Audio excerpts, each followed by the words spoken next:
Continuamos hoy, amigo oyente, nuestro viaje por el Evangelio según San Marcos. En nuestro recorrido llegamos al capítulo 12. Y quisiéramos que usted note que no hay milagros en este capítulo ni en los capítulos siguientes. Ya hemos declarado que Marcos es el Evangelio de acción con su mayor énfasis en los milagros. Según esta premisa, parece que la acción se retarda ahora hasta detenerse completamente. Pero en realidad, este es el momento de calma antes de la tempestad. Y todavía nos queda mucha acción por ver. Hemos preparado un pequeño bosquejo de este capítulo y vamos a compartirlo a continuación. En primer lugar, Jesús acelera la batalla con los príncipes religiosos cuando les da la parábola del hombre que plantó la viña en los versículos 1 al 12. En segundo lugar, Jesús echa a perder el complot de los fariseos y herodianos que querían atraparlo en cuanto al tema de pagar los impuestos a César, en los versículos 13 al 17. En tercer lugar, Jesús desbarata el escepticismo de los saduceos en cuanto a la resurrección, versículos 18 al 27. Cuarto, Jesús apacigua la mente del escriba con respecto al gran mandamiento, versículos 28 al 34. En quinto lugar, Jesús interroga a los fariseos en cuanto al Mesías y cita del Salmo 110, en los versículos 35 al 40. Y sexto, Jesús clasifica las ofrendas según las Escrituras, estimando de gran valor las 2 blancas de la viuda, en los versículos 41 al 44. Estamos llegando a muchísima acción, pero es una acción de una clase distinta a la que hemos visto hasta ahora. El Señor Jesús es el Cordero de la Pascua, y ahora está en el lugar de la inspección de cerca para comprobar que es verdaderamente un Cordero sin mancha antes de ser crucificado. Usted recordará que el Cordero de la Pascua tenía que separarse por un tiempo para ser inspeccionado. Todas las olas furiosas de la ira humana se romperían sobre la cabeza de Jesús dentro de unos pocos días. Este no es un período de calma ni de inacción, sino por el contrario, es su encuentro más recio con los príncipes religiosos. Ambos lados usan su artillería más pesada y hacen todos los arreglos y preparativos para la batalla entre el cielo y el infierno, entre la luz y las tinieblas, entre Dios y Satanás. Este no puede ser llamado un período de inacción ni de un cese de hostilidades. El período de 3 años de choques periódicos de Jesús con los príncipes religiosos está ya ahora en un verdadero encuentro de palabras. Jesús toma la iniciativa y gana una victoria en el área verbal, y ellos dejan de tratar de atraparlo de esa manera. Habían esperado obligarle a declarar algo contra lo cual el pueblo cogiera aversión. Todas esas preguntas estaban cargadas con mucho más de lo que se veía a simple vista. Jesucristo precipitó esta acción contándoles la parábola más enfática, franca y directa en todo su ministerio, la parábola del hombre que plantó la viña. El significado es obvio. El capítulo 12 principia pues con esta parábola. Leamos el versículo 1 del capítulo 12 del Evangelio según San Marcos. Entonces comenzó Jesús a decirles por parábolas: un hombre plantó una viña, la cercó de vallado, cavó un lagar, edificó una torre, y la arrendó a unos labradores, y se fue lejos. La viña es la nación de Israel, según Isaías capítulo 5, versículos 1 al 7. Dios sacó aquella viña de Egipto y la plantó. Dio a los israelitas una religión. Son los únicos en la vida que hayan tenido una religión dada por Dios mismo, y que hayan tenido la presencia visible de Dios. Las iglesias de hoy en día nunca han tenido tal cosa. Ahora Jesús sigue hablando a los príncipes religiosos de aquel entonces. Escuche usted lo que les dice en los versículos 2 al 12 de Marcos capítulo 12. Y a su tiempo envió un siervo a los labradores para que recibiese de éstos del fruto de la viña. Mas ellos, tomándole, le golpearon y le enviaron con las manos vacías. Volvió a enviarles otro siervo, pero apedreándole, le hirieron en la cabeza y también le enviaron afrentado. Volvió a enviar otro, y a éste mataron. Y a otros muchos, golpeando a unos y matando a otros. Por último, teniendo aún un hijo suyo, amado, lo envió también a ellos, diciendo: tendrán respeto a mi hijo. Mas aquellos labradores dijeron entre sí: este es el heredero, venid, matémosle, y la heredad será nuestra. Y tomándole, le mataron, y le echaron fuera de la viña. ¿Qué pues hará el señor de la viña? Vendrá y destruirá a los labradores, y dará su viña a otros. Ni aun esta escritura habéis leído: la piedra que desecharon los edificadores ha venido a ser cabeza del ángulo. El Señor ha hecho esto, y es cosa maravillosa a nuestros ojos. Y procuraban prenderle, porque entendían que decía contra ellos aquella parábola, pero temían a la multitud, y dejándole, se fueron. Creemos que es muy obvio lo que Jesús está diciendo en esta parábola. Los siervos que Dios envió eran los profetas. El hombre que plantó la viña es Dios el Padre. La viña es la nación de Israel. Dios había elegido y protegido a esta nación. Los labradores eran los príncipes religiosos. Por fin envió a su Hijo, y ese por supuesto es el Señor Jesús, el Hijo amado del Padre. En una manera especial, Jesús vino a la nación de Israel primero. Él dice en Mateo 15:24, «No soy enviado sino a las ovejas perdidas de la casa de Israel». Pero según Juan 3:16, también vino a todo el mundo. Pero aquí nuestro Señor lanza un ataque premeditado y directo contra los príncipes religiosos que aquí se paraban delante de Él. Ya habían maquinado su muerte, y así también Él reveló sus planes. Y según Juan 2:25 dice, «Pues Él sabía lo que había en el hombre». Anunció a los príncipes religiosos lo que ellos mismos iban a hacer. Profetizó cada paso que ellos dieron y anticipó cada uno de sus movimientos. Les acusa de asesinato antes de que lo maten. Este, amigo oyente, es un incidente extraordinario porque profetiza también el juicio sobre Jerusalén, su templo y sus príncipes religiosos. Podemos ver en la historia cómo se cumplió todo esto en el año 70 después de Cristo, cuando Tito destruyó aquella ciudad y les llevó al cautiverio. Podemos ir para mirar el Coliseo en Roma. Fue el trabajo de los esclavos judíos que lo construyó. Ahora vamos a notar aquí algo maravilloso. Jesús añade las palabras, «La piedra que desecharon los edificadores ha venido a ser cabeza del ángulo». Esta es como dos parábolas en una, de la viña y de la piedra. Cristo era una piedra de tropiezo y una roca de ofensa para los príncipes religiosos. Pero muchos se volvieron a Él, y así Él llegó a ser la cabeza del ángulo. Esto al fin será cumplido en el futuro cuando Él venga de nuevo a la tierra. La manera como será cumplida esta profecía se describe en Zacarías 4:7, donde dice, «¿Quién eres tú, oh gran monte? Delante de Zorobabel serás reducido a llanura. Él sacará la primera piedra con aclamaciones de gracia, gracia a ella». Los príncipes religiosos hubieran prendido a Jesús allí mismo y lo habrían ejecutado si no fuera porque le tenían miedo a la gente. Pero ahora notamos que esta parábola en cuanto a la viña estalló en una guerra de palabras y así le envían más delegaciones. Leamos los versículos 13 hasta el 15 de este capítulo 12 de Marcos. «Y le enviaron algunos de los fariseos y de los herodianos para que le sorprendiesen en alguna palabra. Viniendo ellos le dijeron, «Maestro, sabemos que eres hombre veraz y que no te cuidas de nadie, porque no miras la apariencia de los hombres, sino que con verdad enseñas el camino de Dios. ¿Es lícito dar tributo a César o no? ¿Daremos o no daremos?» Mas él, percibiendo la hipocresía de ellos, les dijo, «¿Por qué me tentáis? Traedme la moneda para que la vea». Su pregunta es una obra maestra.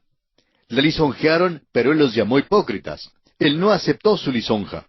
A propósito, Cristo sí aceptó lo que Nicodemo le había dicho. En cambio, estos sí que eran hipócritas.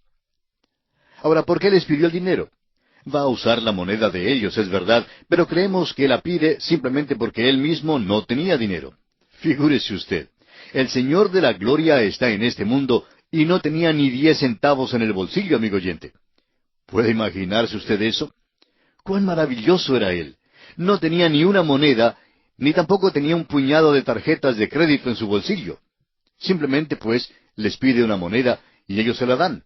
Leamos los versículos 16 y 17 de Marcos capítulo 12. Ellos se la trajeron y les dijo, «¿De quién es esta imagen y la inscripción?» Ellos le dijeron, «De César». Respondiendo Jesús les dijo, «Dad a César lo que es de César, y a Dios lo que es de Dios». Y se maravillaron de él. Le dieron una moneda y él les hizo una pregunta. Es que si él les hubiera contestado simplemente afirmando que debían pagarle tributo a César, entonces eso significaría que Jesús colocaba al César delante de Moisés y delante del Mesías. Y si por otra parte él hubiera dicho que no necesitaban pagar tributo, habría sido declarado culpable de insurrección contra el César. Ellos creían que le habían atrapado, pero él no había caído en su lazo en ninguna manera. Tuvieron que maravillarse de su respuesta. Y a propósito, su contestación revela que un hijo de Dios tiene una obligación doble, y el hecho es que quizás aún más que doble. En cierta ocasión un pastor visitaba a un miembro de su congregación, y éste le contó que su padre estaba en el hospital y que su madre estaba enferma, pero que tenía cierto dinero separado para donarlo a la iglesia. Al proseguir con su relato, dijo que sus padres estaban sufriendo en condiciones realmente lamentables, que tendrían que aceptar la caridad pública si él no les ayudaba. Su pastor le dijo entonces que él tenía una obligación de primer orden para con sus padres. Así lo dice el apóstol Pablo en su primera carta a Timoteo, capítulo 5, versículo 8, donde dice: «Porque si alguno no provee para los suyos, y mayormente para los de su casa, ha negado la fe y es peor que un incrédulo». Hoy en día tenemos unas ideas y nociones que creemos piadosas, pero que en realidad son muy extrañas. Sí, es verdad que tenemos una obligación para con nuestro gobierno. Cuando vemos nuestra hoja de impuestos sobre la renta, quizá pensemos que tenemos una obligación que es demasiado grande. Pero la verdad es que tenemos una obligación muy definida para con nuestro gobierno y tenemos que pagar los impuestos. También tengo una obligación para con mis seres queridos. Tengo una obligación para con la iglesia. Y tengo una obligación para con usted, amigo oyente, en este día, y es la de darle la palabra de Dios. Todos tenemos nuestras obligaciones, y eso es lo que dice nuestro Señor. Claro que tienen una obligación para con el César, y hay que cumplirla, pero eso no le exonera de su obligación con Dios. ¿Qué incidente más maravilloso es este? En realidad, él toma este incidente y lo transforma en una parábola. Leamos la última parte del versículo 15 de Marcos capítulo 12. Traedme la moneda para que la vea. Con aquella moneda, Cristo ilustró una gran verdad. La moneda tiene tanto una obligación terrenal o física como una celestial o espiritual. Los ciudadanos del cielo pagan impuestos aquí en la tierra. Los peregrinos acá deben depositar sus riquezas eternas en el cielo.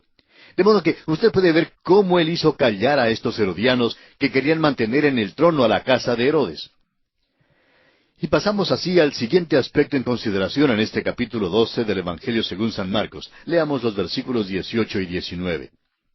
Entonces vinieron a él los saduceos, que dicen que no hay resurrección, y le preguntaron diciendo: Maestro, Moisés nos escribió que si el hermano de alguno muriere y dejare esposa, pero no dejare hijos, que su hermano se case con ella y levante descendencia a su hermano. Usted recordará que los saduceos eran los liberales de aquel entonces. Negaban todo lo sobrenatural. Y a propósito, lo que declararon a Jesús era correcto. Era la ley de pariente redentor que se ilustra en el libro de Ruth. Ellos sabían lo que decían las Escrituras al plantear el siguiente caso al Señor Jesucristo. Leamos los versículos 20 al 22. Hubo 7 hermanos. El primero tomó esposa y murió sin dejar descendencia. Y el segundo se casó con ella y murió, y tampoco dejó descendencia. Y el tercero de la misma manera.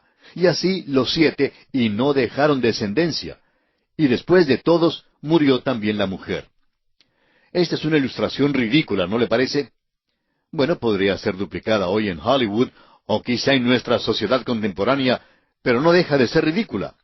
La pregunta de estos saduceos es entonces, en los versículos 23 y 24, en la resurrección, pues, cuando resuciten, ¿de cuál de ellos será ella mujer, ya que los 7 la tuvieron por mujer? Entonces, respondiendo Jesús les dijo: ¿No erráis por esto, porque ignoráis las Escrituras y el poder de Dios? Diríamos que esta es la dificultad hoy en día con aquellos que critican tanto a las Sagradas Escrituras. Notamos ahora mismo que hay un plan para rebajar el gran aumento de nacimientos, y hay quienes dicen que esto es contrario a la Biblia. Es verdad que Dios le dijo a Adán y a Eva: fructificad y multiplicaos. Dios le dijo esto a Adán y a Eva, pero no lo dijo a los Adanes del día de hoy. Él no estaba hablándole a esta generación presente. Si usted, amigo oyente, fuera el único hombre en la tierra hoy en día, y usted y su esposa la única pareja, me imagino que esto sería lo que Dios también les diría a ustedes dos. Dios lo repitió una vez más a Noé cuando él estaba solo con su familia y no había otros en la tierra. Pero Él no lo repite a nosotros hoy. Esto ni aún es declarado a los creyentes en Cristo para que lo cumplan. Muestra una ignorancia de la Biblia, y sin embargo, hoy hay tantas personas que pretenden hablar en cuanto a la Biblia sin conocerla realmente. El Señor Jesucristo les dijo pues a los saduceos que eran ignorantes de dos cosas. En primer lugar, de las Escrituras. No conocían las Escrituras. Y en segundo lugar, no conocían el poder de Dios. El Señor Jesús les explica en el versículo 25 de Marcos 12, porque cuando resuciten de los muertos, ni se casarán, ni se darán en casamiento, sino serán como los ángeles que están en los cielos. Esto no significa que un hombre y una mujer que estaban juntos aquí no puedan estar juntos en el cielo. No estarán juntos como esposo y esposa. No estarán estableciendo un hogar allí, ni estarán criando niños. Eso es lo que les dice aquí. Ahora los versículos 26 y 27 dan más claridad a este asunto. Leamos.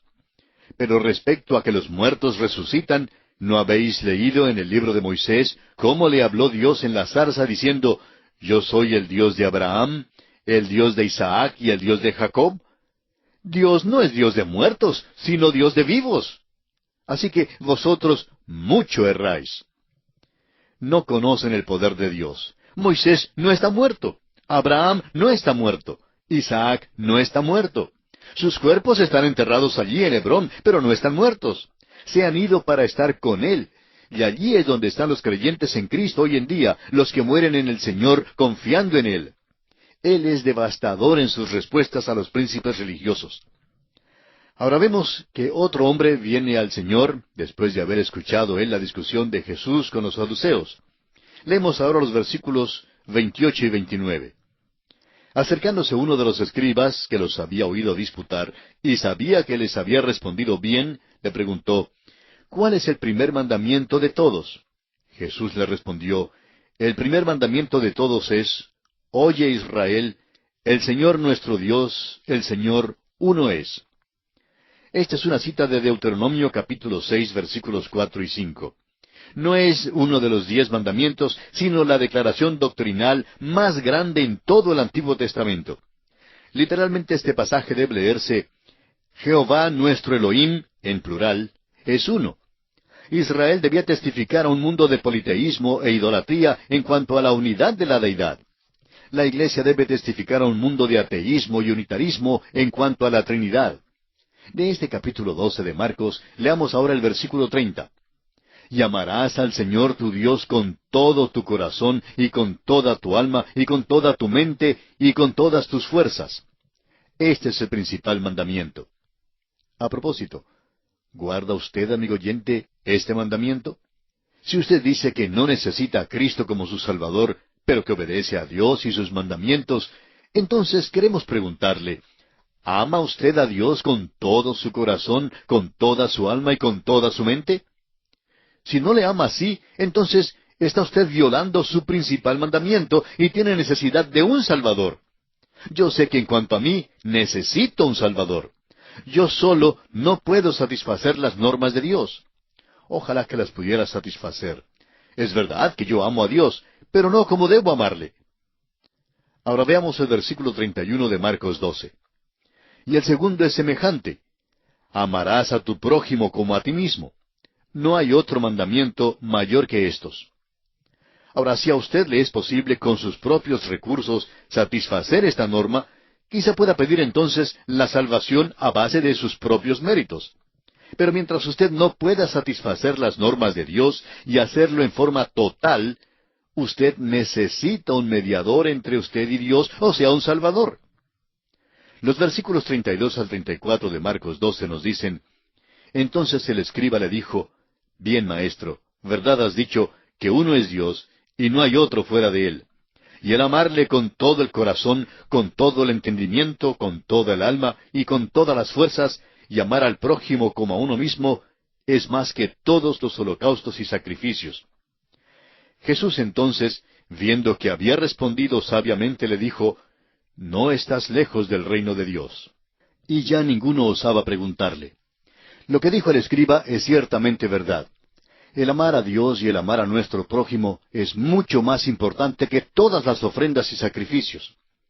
Amigo oyente, Permítanos decirle de nuevo que si usted no ama a Dios con todo el corazón, con toda el alma, con toda su mente y con todas sus fuerzas, y si no ama al prójimo tal como se ama a usted mismo, entonces usted necesita desesperadamente un Salvador. Acuda ahora mismo a Cristo Jesús. Y con este incidente concluyó el período de preguntas. Preguntas que en realidad no buscaban respuestas, sino que buscaban más bien algún punto débil de Jesús para poder atraparle. Pero sus enemigos no pudieron lograrlo. Ahora Jesús va a hacer algunas preguntas a los príncipes religiosos. Leamos los versículos 35 al 37 de este capítulo 12 de Marcos. Enseñando Jesús en el templo decía, ¿cómo dicen los escribas que el Cristo es hijo de David? Porque el mismo David dijo por el Espíritu Santo, dijo el Señor a mi Señor, siéntate a mi diestra hasta que ponga a tus enemigos por estrado de tus pies. David mismo le llama Señor. ¿Cómo pues es su hijo? Y gran multitud del pueblo le oía de buena gana. Aquí mismo Jesús está enseñando en cuanto a su propio nacimiento virginal. El Hijo siempre es inferior al Padre. Vivimos en un día cuando la evolución dice que el Hijo es superior al Padre. Esto no es verdad. Ahora, si el Hijo es inferior al Padre, ¿cómo es posible que David en el Salmo 100 habla en cuanto a su futuro descendiente, llamando a su propio bisnieto su Señor? Bueno, la única manera en que puede llamarlo su Señor, amigo oyente, es porque Él es en verdad el Señor. La única manera en que puede ser el Señor no es sólo por ser el Hijo de David, sino por ser nacido de una virgen y concebido del Espíritu Santo para ser así el Hijo de Dios. Este es un gran pensamiento que nuestro Señor enseña aquí. Note usted también que Jesús aquí definitivamente atribuye el Salmo 110 a David. Dice que David escribió este salmo por medio del Espíritu Santo. Y Jesús dice que este salmo habla en cuanto a Él, el Mesías. Ahora los versículos 38 al 40 de Marcos 12 dicen, y les decía en su doctrina, guardaos de los escribas, que gustan de andar con largas ropas y aman las salutaciones en las plazas y las primeras sillas en las sinagogas y los primeros asientos en las cenas, que devoran las casas de las viudas y por pretexto hacen largas oraciones. Estos recibirán mayor condenación. Jesús está enseñando que el privilegio siempre crea responsabilidad. Denuncia a los escribas porque sus vidas desmentían las mismas escrituras que enseñaban. El juicio sería más severo para ellos que para aquellos que nunca habían oído las escrituras. Y aquí nos detenemos por esta ocasión, amigo oyente, y concluiremos nuestro estudio del capítulo 12 de San Marcos en nuestro próximo programa.